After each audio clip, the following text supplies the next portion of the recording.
Hello. For your work today on this asynchronous day, you're going to be going through a Shakespearean grammar sheet, which will set you up for being able to check your work in the class tomorrow when we meet. Okay?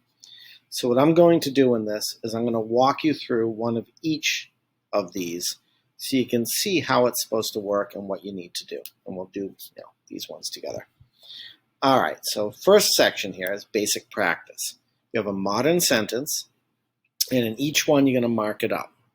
You're going to put your prepositional phrases in parentheses, and then I tell you, if you're doing it in Notability, to circle the subject, underline helping verbs, and double underline main verbs. Or you can also do it by highlighting in different colors here. So, I'll show you the first one. Milk had been coming out his nose. All right, so I'm going to look for the prep phrase first because subjects and verbs never occur in a prepositional phrase. You have that list of prepositions in the packet, so you can check there.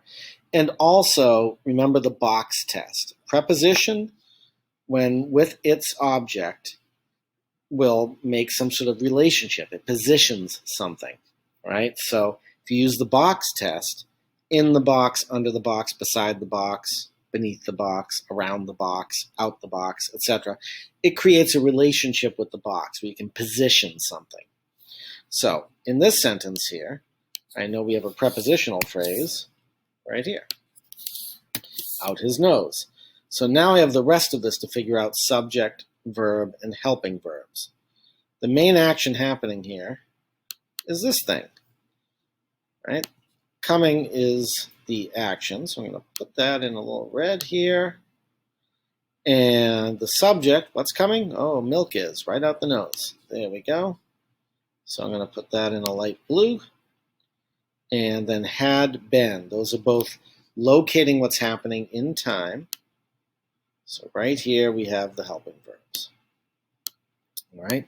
That's all you're doing in these first sentences. And by finding the prep phrases first, remember they will not have subjects or verbs in them. Some of these sentences may have multiple prepositional phrases. So read through them carefully. Take your time with this. What's important is understanding it. All right?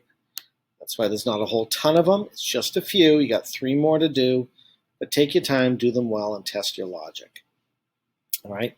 Second section. Modernize the pronouns and verbs in the following sentences. Do not alter anything else. All right? And again, I'm going to do the first one for you. So the way I would do it, so just copy and paste this thing over here. There it is.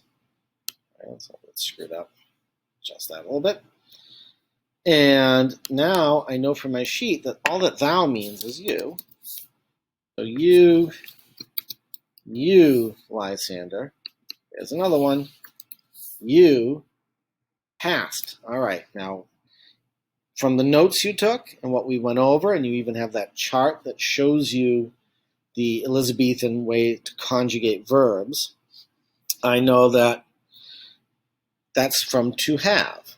I have, thou hast, he, she, or it hath. So all that is have, given her rhymes, and interchanged love tokens with my child. The rest of it's fine. That's it. So all I'm doing is modernizing the words that are Elizabethan pronouns and verbs. Right? Thou speakest. Don't worry about a right. If you really want to make it into correctly or something, you can. Art thou. All right? Canst thou. All right? And thy. That's it. You're rewriting those by modernizing. Nice and simple. Now this next section is a little more challenging. Now you're going to work on word order. You're not changing any words. All you're doing is getting these into normal word order. We have the subject, then the helping verbs, then the main verb, and you put the modifiers with wherever they go. All right? So what I would do is start by marking up prepositional phrases. All right? I see one right here. And full of is a weird one. It's helpful that I'm doing this for you. You can look at that as one unit, one prep phrase. You can't break it up. Because remember, prepositional phrases can't be split. You want to keep the object with the preposition, with complaint, and against my child. There we go. And I can see that right here I have a subject, and here I have a verb. All right? And if you wanted to color code them just like above, you're welcome to do that. Here, I'll be consistent, and we'll do blue for subject and red for the verb. So I'm going to make I a nice shade of blue, and I'm going to make this one a nice shade of red. So what I see is we have the subject and verb are reversed here. So it should be I come full of vexation, right? Because full of anger. That's how I'm arriving. With complaint against my child, my daughter Hermia. That makes sense. So I can take this whole thing. I'm going to just go over here. That I come, and I'll take this part. Full of vexation. And then I can take this whole thing. With complaint against my child, my daughter Hermia. And you don't have to worry about cleaning up if you color code it and put them in parentheses. You can keep that over here if you want, all right? What I want to see is that you put it into the modern word order so that it reads normally.